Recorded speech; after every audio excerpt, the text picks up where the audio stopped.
निजात दहिंदा के अजीम और जलाली नाम में आप सबको सलाम and welcome to NWB Bible college. Quran का शुक्र हो कि हम एक नए टॉपिक के साथ फिर से जमा हुए ताकि हम उसको सीख सकें। और आज का हमारा टॉपिक है मखलूकात की रहाई।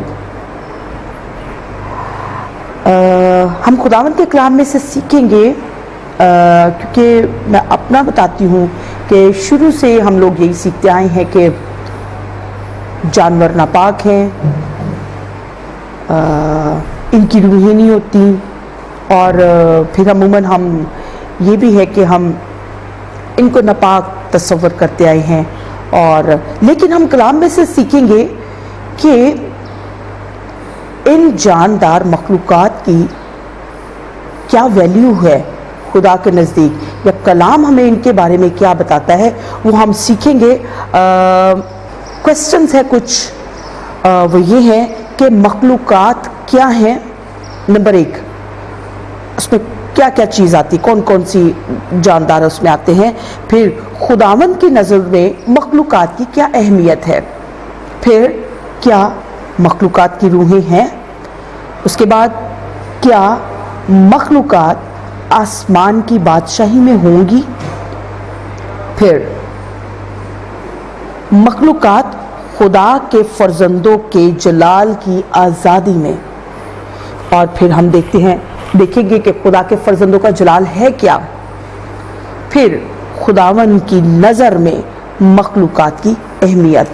तो ये कुछ क्वेश्चंस हैं जो मैंने लिखे थे, आज हम इन पे गौर करने वाले हैं।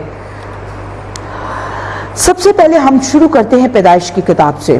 पैदाइश की किताब उसका 9वां बाब और उसकी 16वीं आयत में एक अहद के बारे में बात है। हम देखेंगे वो अहद क्या है। बल्कि मैं 15वीं आयत से पढ़ती हूँ। यहाँ पे लिखे और मैं अपने अहद को, खुदा कह रहा है, और मैं अपने अहद को जो मेरे और तुम्हारे और हर तरह के जानदार के दरमियान है याद करूंगा, और तमाम जानदारों की हलाकत के लिए पानी का तूफान फिर ना होगा। और आगे लिखा हुआ है, और 16वीं आयत में, और कमान बादल में होगी और मैं उस पर निगाह करूंगा ताकि उस अबदी अहद को याद करूं जो खुदा के और जमीन के सब तरह के जानदार के दरमियान है। मेरे अजीजों, गौर करेंगे इन आयात पे। यहाँ पे अबदी अहद का जिक्र है जो खुदा ने किया, लेकिन किया किस किस के साथ।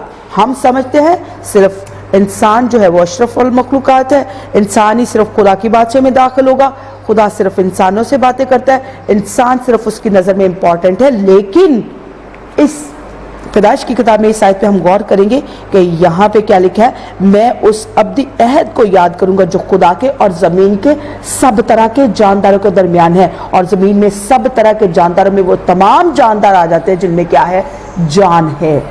जिनमें क्या है, जान है, वो सारे जानदार आते हैं। क्योंकि उससे पिछली आयत 15वीं आयत में देखें, और मैं अपने अहद को जो मेरे और तुम्हारे और हर तरह के जानदार के दरमियान है याद करूंगा। मेरे और तुम्हारे, इस वक्त खुदा यहाँ पे हम देखते हैं कि इंसानों से कलाम कर रहा है ना, लिखा हुआ मेरे और तुम्हारे और हर तरह के जानदार के दरमियान है। तो मेरे अजीजों, कितनी खूबसूरत आयात हैं जो खुदा ने हमें ये बताई हैं कि देखें, सिर्फ इंसान उसकी नज़र में अहमियत नहीं रखते हैं, उसकी बनाई हुई हर एक चीज़, हर जानदार उसके नज़दीक वैल्यूएबल है, अहमियत रखता है।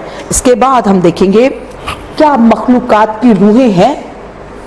वाज की किताब उसका 3रा बाब उसकी 19 और 21 नंबर आयत। क्योंकि जो कुछ बनी आदम पर गुजरता है जिस तरह वही हैवान पर गुजरता है, क्योंकि जो कुछ बनी आदम पर गुजरता है वही हैवान पर गुजरता है। एक ही हादसा दोनों पर गुजरता है, जिस तरह ये मरता है उसी तरह वो मरता है। हम सब में एक ही सांस है, हाँ सब में एक ही सांस है, और इंसान को हैवान पर कुछ फौकियत नहीं, क्योंकि सब बुतलान है। सब के सब एक जगह जाते हैं, सब के सब खाक से हैं और सब के सब फिर खाक में जा मिलते हैं। कौन जानता है کہ انسان کی روح اوپر چڑھتی ہے اور حیوان کی روح زمین کی طرف نیچے کو جاتی ہے؟ لکھا کون جانتا ہے کہ انسان کی روح اوپر کو جاتی ہے حیوان کی روح نیچے جانتی ہے؟ کون جانتا ہے؟ پھر اس سے پہلے ہم نے اوپر دیکھا ہاں سب میں ایک ہی سانس ہے. بائبل میں ہم پڑھ رہے ہیں انسان اور حیوان کی یہاں پہ بات کریں تو لکھا ہوا ہے ہاں سب میں ایک ہی سانس ہے. اور ہم دیکھتے ہیں کہ خدا نے جب آدم کو پیدا کیا تو وہاں پہ کیا لکھا ہوا ہے؟ پھر خدا نے کہا ہم انسان کو اپنی صورت پر اپنی شبیہ کی مانند بنائے اور وہ سمندر کی مچھلی اور آسمان کے پرندوں اور چوپائوں اور تمام زمین اور سب جانداروں پر جو زمین پر رینگتے ہیں اختیار رکھے. اور خدا نے انسان کو اپنی صورت پر پیدا کیا, خدا کی صورت پر اس کو پیدا کیا, نر و ناری ان کو پیدا کیا. اور خدا نے ان کو برکت دی اور کہا کہ پھلو بڑھو اور زمین کو معمور و محکوم کرو. 7 نمبر آیت, دوسرے باب کی 7 نمبر آیت میں کیا لکھا؟ خداوند خدا نے زمین کی مٹی سے انسان کو بنایا اور اس کے نتنوں میں زندگی کا دم پھونکا تو انسان جیتی جان ہوا. اس کے نتنوں میں زندگی کا دم پھونکا, خدا نے پھونکا. اور یہاں پہ کیا لکھا ہے؟ ہاں سب میں ایک ہی سانس ہے. جانوروں کی وہاں پہ ڈیٹیل حیوانات کی نہیں, لیکن یہاں پہ انسان کی تھوڑی ڈیٹیل میں بتا دی گئی ہے بات. اور یہاں پہ ہم واعظ کی کتاب میں دیکھتے ہیں کہ جو کچھ بنی آدم پر گزرتا ہے وہی حیوان پر گزرتا ہے, ایک ہی حادثہ دونوں پر گزرتا ہے. جس طرح یہ مرتا ہے اسی طرح وہ مرتا ہے. ہاں سب میں ایک ہی سانس ہے. پھر آگے یہ ہے کون جانتا ہے؟ 21 نمبر آیت میں انسان کی روح اوپر چڑھتی ہے اور حیوان کی روح زمین کی طرف نیچے کو جاتی ہے. کون جانتا ہے؟ پھر آگے ہم دیکھتے ہیں یسایا کی کتاب اس کا 42 باب اس کی 5ویں آیت. ہم روح کے بارے میں جان رہے ہیں کہ شروع سے مجھے تو یہی پتا تھا کہ سنا تھا کہ روح نہیں ہوتی جانوروں کی. 42 باب کی 5 آیت میں لکھا ہے جس نے آسمان کو پیدا کیا اور تان دیا ہے, جس نے زمین کو اور ان کو جو اس میں سے نکلتے ہیں پھیلایا, جو اس کے باشندوں کو سانس اور اس پر چلنے والوں کو روح عنایت کرتا ہے. یعنی خدا یوں فرماتا ہے زمین پر خالی انسان ہی نہیں چلتے, حیوانات بھی چلتے, مخلوقات بھی چلتی ہیں. پھر آگے ہم دیکھتے ہیں زبور 104, اس میں تو بڑی ٹھیک ٹھاک ڈیٹیل لکھی ہوئی ہے. یہاں پہ ہم دیکھیں گے 29 اور 30 نمبر آیت میں تو اپنا چہرہ چھپا لیتا ہے اور یہ پریشان ہو جاتے ہیں. اوپر تھوڑا سا ذکر پڑھیں تو اس میں جانداروں کا ذکر ہو رہا ہے. اور تو اپنا چہرہ چھپا لیتا ہے اور یہ پریشان ہو جاتے ہیں, تو ان کا دم روک لیتا ہے اور یہ مر جاتے ہیں اور پھر مٹی میں مل جاتے ہیں. تو اپنی روح بھیجتا ہے اور یہ پیدا ہوتے ہیں اور تو روح زمین کو نیا بنا دیتا ہے. تو اپنی روح کو بھیجتا ہے اور یہ پیدا ہوتے ہیں اور تو روح زمین کو نیا بنا دیتا ہے. اور انسانوں میں بھی ہم دیکھتے ہیں کہ خدا نے اپنی روح ڈال کے ہمیں پیدا کیا ہوا ہے, اپنا دم پھونکا ہوا ہے. اور پیچھے ہم نے دیکھا ان سب میں ایک ہی سانس ہے. پریز گاڈ, خدا ان کا شکر ہو. اس کے بعد ہم دیکھتے ہیں مخلوقات خدا کے فرزندوں کی جلال کی آزادی میں. اس کے لیے ہم دیکھیں گے رومیو کا خط. یہ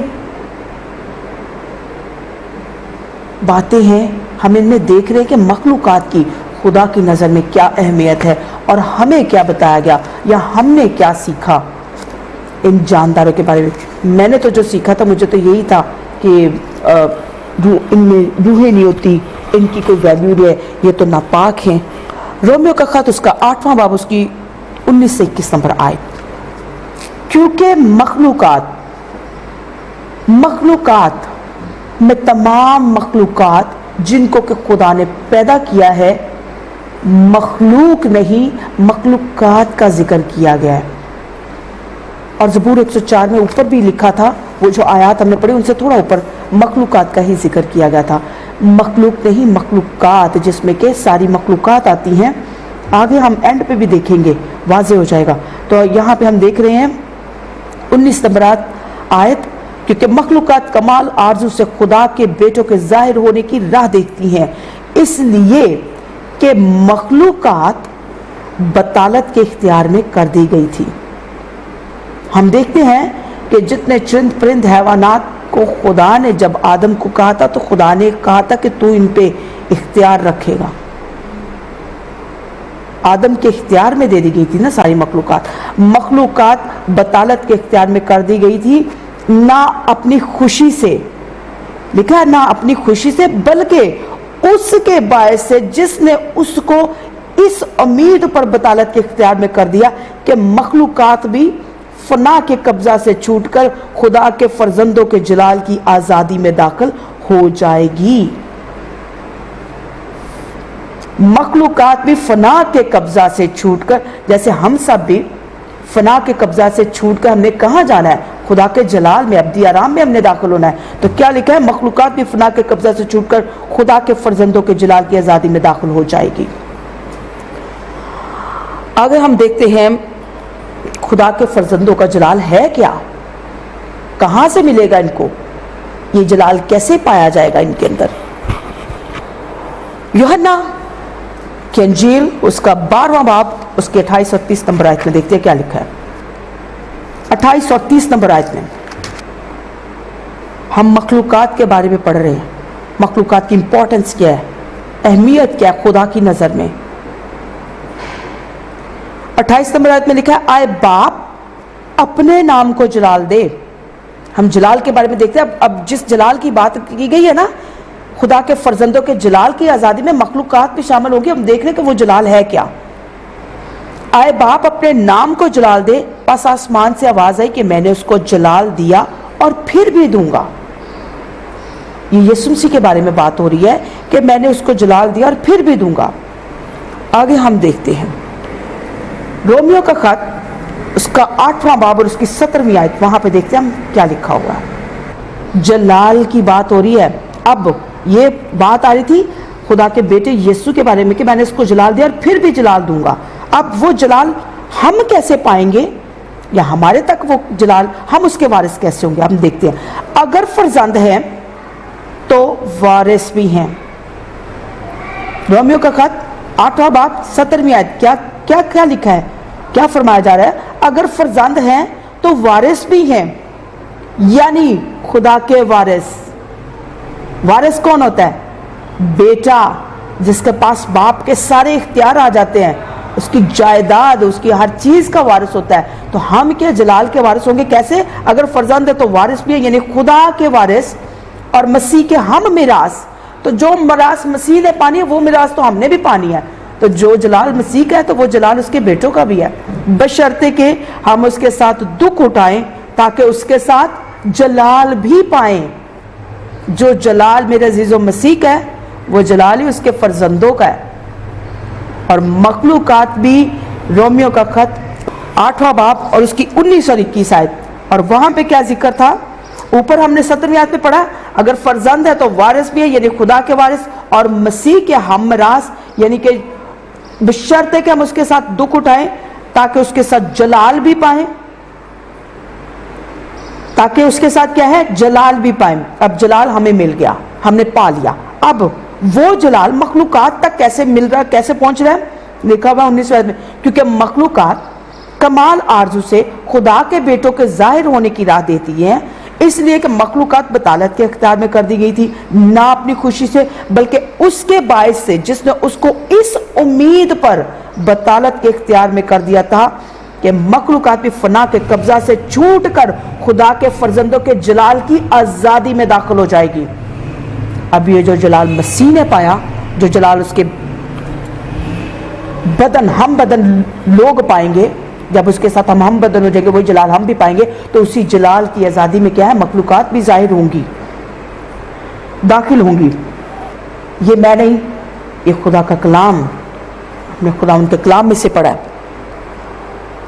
आगे हम देखते हैं कि मुकाशफा में वहां पे सिर्फ कलीसिया या गैर कौमों की एक बड़ी भीड़ या फरिश्ते ही नहीं नजर आ रहे। वहां पे अब हम इन मखलूकात को साफ साफ देखेंगे खुदा के तख्त के सामने। मुकाशफा उसका 4वां बाब उसकी 6ठी और 7वीं आयत। हम कहते हो जानवरों पीछे करो नापाक ने, लेकिन खुदा का कलाम क्या बता रहा है कि वो खुदा के तख्त के सामने है। मुकाशफा उसका 4वां बाब उसकी 6ठी और 7वीं आयत। और उस तख्त के सामने गोया शीशा का समंदर बिलौर की मानद है। समंदर का जिक्र हुआ, आगे क्या लिखा है? और तख्त के बीच में और तख्त के गिर्दा गिर्द 4 जानदार हैं जिनके आगे पीछे आंखें ही आंखें हैं। पहला जानदार बबर की मानद, दूसरा जानदार बछड़े की मानद, तीसरा जानदार का चेहरा इंसान का सा और चौथा जानदार उड़ते हुए उक्काब की मानद है। मेरे अजीजों, शेरे बब्बर किनका बादशाह माना जाता है? जंगली हयात का, जंगली जानवरों का बादशाह कौन कहलाता है? शेरे बब्बर। शेरे बब्बर तख्त के सामने मौजूद है और उस पर आंखें ही आंखें हैं जो कि रिप्रेजेंट कर रही हैं, नुमाइंदगी कर रही हैं जंगली जानवरों की। मेरे अजीजों, जब भी किसी मुल्क में कॉन्फ्रेंस होती है और उसमें दूसरे मुल्कों को मदऊ किया जाता है तो उसमें सारी कौम उठ के नहीं चली जाती है अपना मुद्दा पेश करने के लिए, या अपना कोई भी अपनी दलील देने के लिए, अपनी बात मनवाने के लिए, कोई भी अपनी। इसी तरह से तख्त के सामने पूरी जंगली हयात की नुमाइंदगी कौन कर रहा है? शेरे बब्बर, बादशाह। उसके बाद बछड़ा, बछड़े की मानद, दूसरा जानदार बछड़े की मानद। बछड़ा डोमेस्टिक एनिमल्स, जितने ये सारे घरेलू जानवर हैं, पेट एनिमल्स हैं, उनका किंग माना जाता है। बछड़ा उनकी नुमाइंदगी कर रहा है। उसके बाद तीसरे जानदार का चेहरा इंसान का सा है, ये इंसानों को रिप्रेजेंट नहीं कर रहा, ये फरिश्तों को, फरिश्ते मखलूकात हैं, मखलूकात में आती हैं। क्यों? कलीसिया मसीह के साथ हम बदन होकर मसीह के साथ मसीह ही बन जाएगी। खुदा है, खुदा कहता है तुम खुदा हो। फिर उसके बाद चौथा जानदार उड़ते हुए उक्काब की मानद। उक्काब कौन से परिंदों का किंग माना जाता है? उड़ने वाले परिंदों का किंग माना जाता है, बादशाह माना जाता है। उक्काब उड़ने वाले परिंदों की नुमाइंदगी कर रहा है। आगे हम मजीद तफसील से इनको देखेंगे। उधर कंप्लीटली इनको ओपन करके इनका जिक्र किया गया। मुकाशवा की किताब उसका 4था बाब उसकी 8 से 11 नंबर आयत में अब हम देखते हैं वहां पे क्या लिखा हुआ है।